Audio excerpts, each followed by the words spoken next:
Welcome to the 3PL Summit. Our keynote speaker today is Chris Burroughs, President and CEO of the Transportation Intermediaries Association. Welcome so much to the summit, Chris. Thanks, Mary. Really appreciate the opportunity to be here and provide a few remarks. I am excited for today. It's a whole day. Obviously, as our 3PL and freight broker expert, I am biased that this is the best summit that we do every year or all year long. But I think it is. So before we get too far into that and kind of seeing what's going on in the industry and then also, a whole day of amazing content, let's get some background on you and how you got started at the TIA, because I know you're pretty new to the organization.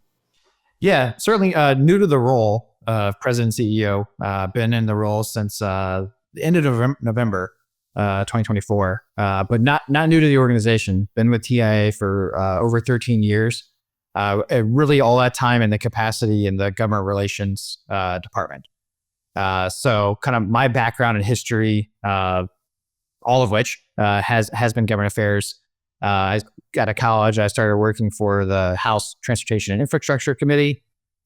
Ended up at a small lobbying firm after that. TIA was one of our clients.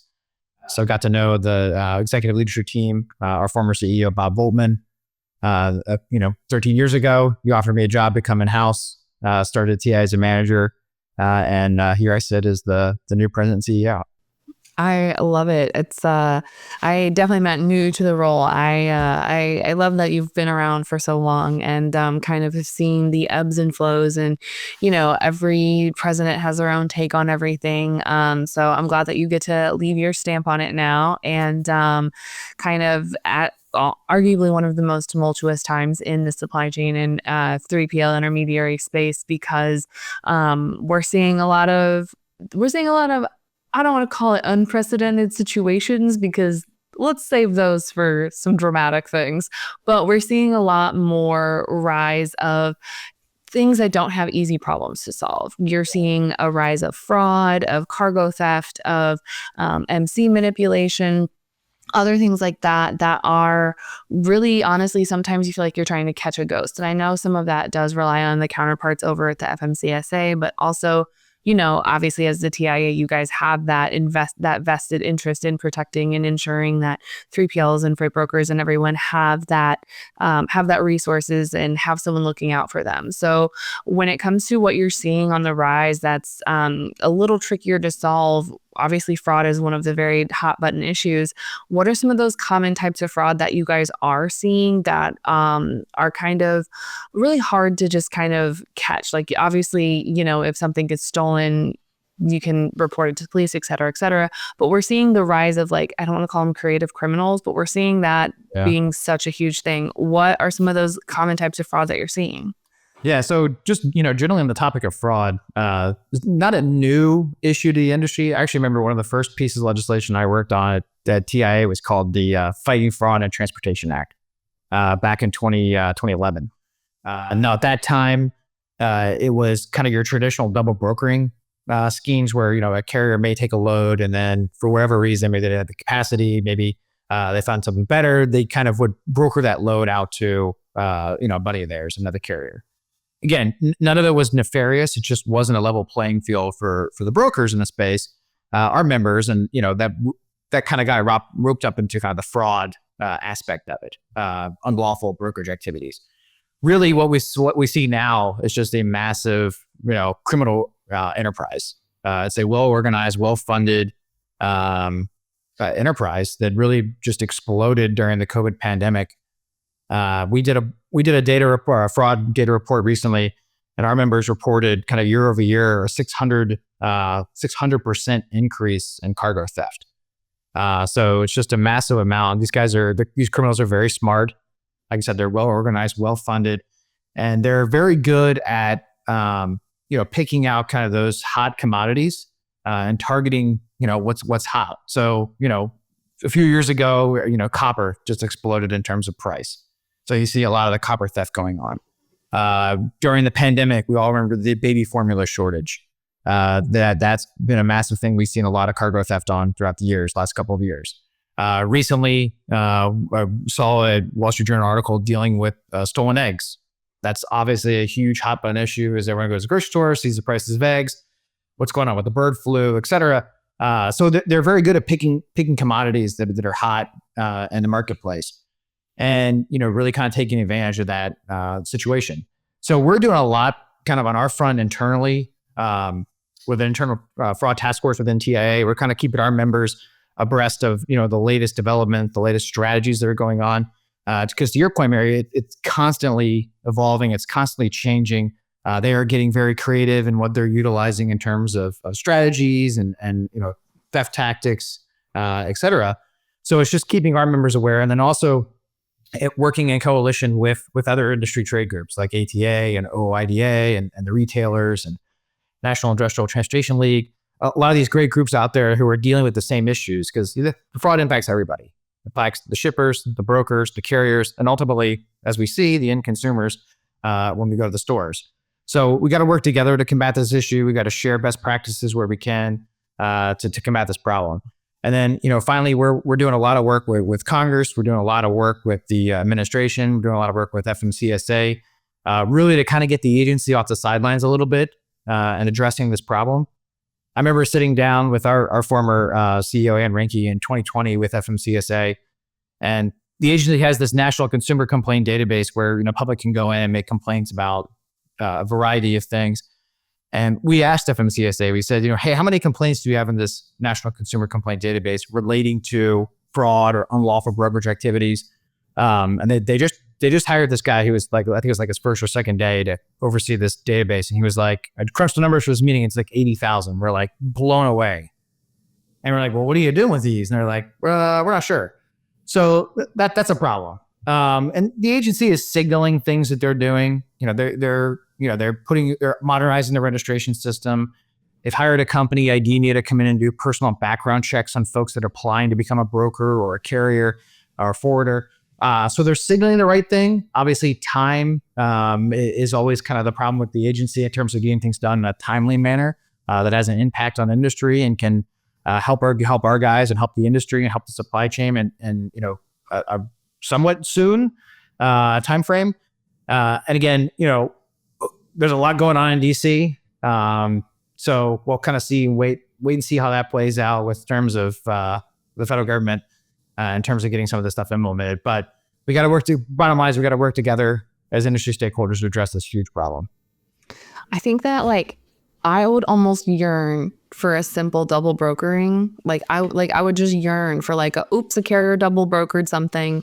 No big deal. I mean, a big deal, but compared to some of the stories that I'm hearing now, I mean, it's not necessarily just, carriers or bad actors getting carriers MC numbers. It's literally something even that's affecting shippers. People will pose as fraudulent, will have on a shipper's letterhead, everything, our banking information has changed. So please change how you pay your shippers or how you collect payment or how you do stuff like that, to the point where the shipper has no idea that this has happened, or even a carrier that someone has contacted the people that pay them on their behalf to change it. So they're literally just kind of casually stealing money from them. And it's something that that feels like it's almost like there's a tax on all fronts, that it's hard to keep your head above water to make sure that you are staying abreast of everything that's happening. And then also new things that are new, and maybe you're one of the first handful of people in the industry to experience it. The one thing that I do like the industry has started doing is, because fraud and theft and everything like that is on the rise so significantly, I do like that there is sort of that stigma of, oh, I got, or, oh, we were a victim of this. I do like that stigma is, I don't say going away, because that's always still going to be there. People are always going to feel like they could have done something more. Yeah. But because it's so widespread, I do like that everyone is starting to share those stories of what happened, and what exactly happened for them and how they fell victim to this, because that only makes everything stronger. And I just kind of love that everyone has said, okay, this is not we listen and we don't judge, but this is what's going on and this is how it happened. And I think that that's only going to improve it and really cut down on these acts in the future. Yeah, absolutely. Information sharing is the key. And you're right. Nobody wants to come out and go, hey, we, potentially screwed up on this, and, we lost our shippers, freight. But you're right. It's not a get you type thing. It's really an information sharing, providing best practices. Because to your point, I mean, it's, there's really kind of two different fraud buckets. There's your straight cargo theft, which is pretty, self-explanatory. Then there's this thing, the other bucket's called strategic theft, where it's, the phishing, the cybersecurity, the financial theft. We've seen fraudulent factoring companies. We've seen obviously fraudulent brokers, fraudulent carriers. And, they're, like you said, their tactics, as our tactics are changing within our members and industry, their tactics are even more evolving. So for instance, like, the carrier selection process, a lot of brokers probably changed their carrier selection process over the last couple of years in terms of, years or months in service of carriers they would utilize. So what did the criminals do? They went out and they started buying older MC numbers, putting ads up on Facebook and Amazon Marketplace, like paying cash, MC numbers, must be 2 years in business, good standing with the agency, good standing with shippers, paying strong. I mean, we saw numerous of these things pop up. So they're constantly evolving, and got to stay on your toes for sure. I even seen it like on Reddit. Like I could never imagine making a Reddit post of like, hey, I'm just going to casually like commit fraud, just going to put it out on the internet. I guess if you see something, because like then there are comments of like, oh, I have this MC, it's this old, how much would you pay for it?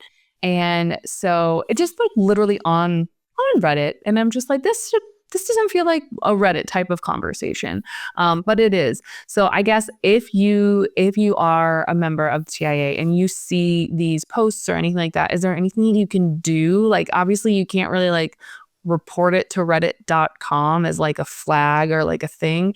Can you report any of this information to the TIA or the FMCSA? Yeah, absolutely. We always recommend members send it to us directly. We talked about the consumer complaint database. That is an avenue through FMCSA. But with quite frankly, with 80,000 complaints, there are not a lot of action. I'm not saying it's a bottomless pit, but it needs to be improved. So we recommend our members send us the information they have. We have a lot of great contacts. I have a lot of great friends over at FMCSA that we can send it to over the registration office. And they put together recently a 5-person task force within FMCSA to combat fraud. So I know they're looking at a lot of these things. They want information. So when things pop up like that Reddit thread, that's something that they would be interested in looking at. Because we sent them a bunch of stuff and they're like, wow, this is interesting. This is way more beyond the scope that we thought it was. And we're like, yeah, this is a $1 billion problem that's going on. So we need your guys' help on this.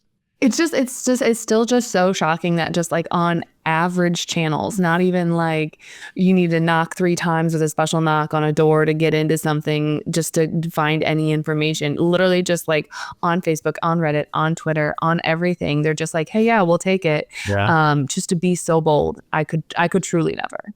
I Sure. could never. Sure. Yeah.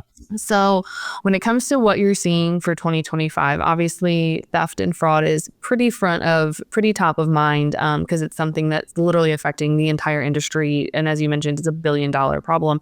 And so what are some of those things that you guys are seeing that could potentially be either a call out for brokers and 3PLs to keep an eye out for 2025, or just some trends that you're seeing that is kind of worthy of note? Yeah. So obviously, from an economic perspective, recently I had a conversation on a radio show with Noah Perry, longtime transportation economist. I don't pretend to be economist, but he was like, things are looking better in terms of the economy in 25. He thought, we may start to see some improvement, some not just gradual improvement, but potentially some good improvement by the end of the year. But there's a lot of variables, obviously, what's going on in Washington, D.C. and how that impacts things with tariffs and everything else that's coming out of the White House. Obviously, fraud's a huge thing. As you mentioned, we're working on legislation, which I talked about. That's a big call out for our members to push to get that passed. The big surface transportation reauthorization bill expires next year, but work really has begun now on that within Congress. And, when you have a House that's separated by 2 or 3 votes, they'll fill some of the vacant seats. It'll be a little bit wider than that Republican control. But, that's where they really lean on associations, and having that voice is massive to go in and push for priorities. For a number of years, we've been pushing for a legislative solution to combat some of these massive negligent selection, nuclear verdict cases against our members and against brokers and shippers in this space, for quite frankly hiring or selecting a trucking company that is, given the green light by the FMCSA, yet we're held negligent for when there's a crash, unfortunately, or somebody is hurt. So that's something that we've been working on for a number of years and we'll continue to work on. Independent contractor is another issue. There was a lot that came out towards the end of the Biden administration in terms of some of the classifications of independent contractor versus employee, or exempt versus non-exempt status, and some of the overtime rule stuff. Maybe rolling back to some of the Trump 1.0 era clarification obviously is important for our guys or any business. That's just not a broker specific issue, but something that certainly impacts our guys within the business. And just really kind of staying on top of things, being an advocate. We're working with the DOT transition team. We're working with the folks that have already been in place. There's a long way to go in terms of getting all those seats filled at the FMCSA and Department of Transportation. But just being a voice for our members on Capitol Hill is important. I really do like that there is that strong advocacy, because we've like you said, we've seen some of these nuclear verdicts that have come out that haven't necessarily ruled in favor of 3PLs and brokers, and then there's some that have, and I know that it's been requested to be heard by the Supreme Court and has yet to make it through successfully. But it is nice that there is that advocate there that's like, hey, we'll worry about these regulations, we'll worry about this, and you guys stick to doing what you do best, which is moving freight, hauling goods, servicing your shippers, and keeping everything running. Because honestly, as someone who has worked in a 3PL and a freight brokerage, and it's you don't really have the time or the bandwidth to keep up with all that's happening on the regulation front and trying to fight that fight while also keeping your business running. So it's really nice knowing that kind of like you have someone in your corner that is making those advocacy points for you. And then also, most importantly, if anyone's got a great idea of something that they would like to see, or, if they have any problems that they're seeing in the industry that maybe you might not be on your guys' radar yet, is it just kind of like send you guys an email and you guys will look into it? Yeah, like any good trade association, we're run by our members. So we have several policy committees that oversee pretty much our entire legislative and regulatory agenda and priorities that we're working on and lobbying on behalf of the organization. One thing that I'm excited about in 25 is we're going to start branching out more into the state and local levels. So obviously Washington, D.C. is very important, but there's a lot of things that are happening at the state level as well that, quite frankly, we should, as an organization, association, should be an advocate for our members there. So we've kind of broken the country into 5 different regions. We're going to start tackling some of these regional-based issues. We've done a lot of work over the years in California, obviously, with the California Air Resources Board, but really expanding that beyond to all 50 states and really kind of get that localized grassroots, grass tops advocacy going on as well. So we're excited about that. I absolutely love that. I did not know that you guys are looking to get into more states and regional, because like you said, there are those problems that happen regionally that is kind of unique to maybe the Midwest or the Southeast or other things. And I like that. That's a really cool step. Way to go, guys. Well, as DC has certainly been gridlocked for a number of years, and it's only going to get worse. A lot of things are happening back in the States. States are kind of, more or less stepping up and kind of taking their own role in terms of developing policies. So we need to have that voice there. It's important.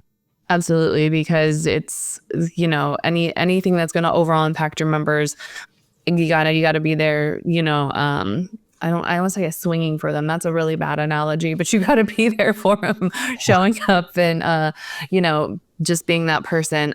So we have a couple minutes left. What is your one piece of advice to a 3PL or a freight broker that's looking to kind of, stay informed and make good choices for 2025? What's that piece of advice you have for them? Yeah, self-serving, obviously, we'd love to have you join TIA. We're a great organization. We're passionate about what we do. But I think more importantly, and kind of sticking with the advocacy, is get involved with the process. Reach out to your member of Congress. If you're a TI member, we're happy to help facilitate that. Even if you're not, we're happy to help facilitate that. Building that relationship is important. Having that conversation directly with your member of Congress, telling them the number, bring them to your office, show them the number of employees you have, show them that, these are constituents, these are voting votes for them. It's extremely important. and can make a huge difference when you need to get something done, especially like I mentioned, these tight majorities within especially the House and the Senate. Just build that relationship. Like anything else, obviously, brokers and carriers need to build stronger relationships as we work through kind of these downturn in the economy. Same with our shipper friends, but just build that relationship with a member of Congress. I absolutely love it. My high school social studies teacher would be so proud, because that has been his number one thing is just like write your congressmen, write your representatives. They're there to serve you. So I love that. Chris, if anyone has any questions, where can they find you outside of the summit today? Yeah, so find us on our website, tinet.org. So all of your Awesome. information there. My email's on there. My direct line's on there as well. So feel free to reach out to us. Awesome. Thank you so much for joining us today. And I hope everyone else enjoys the rest of the amazing content coming to you this summit.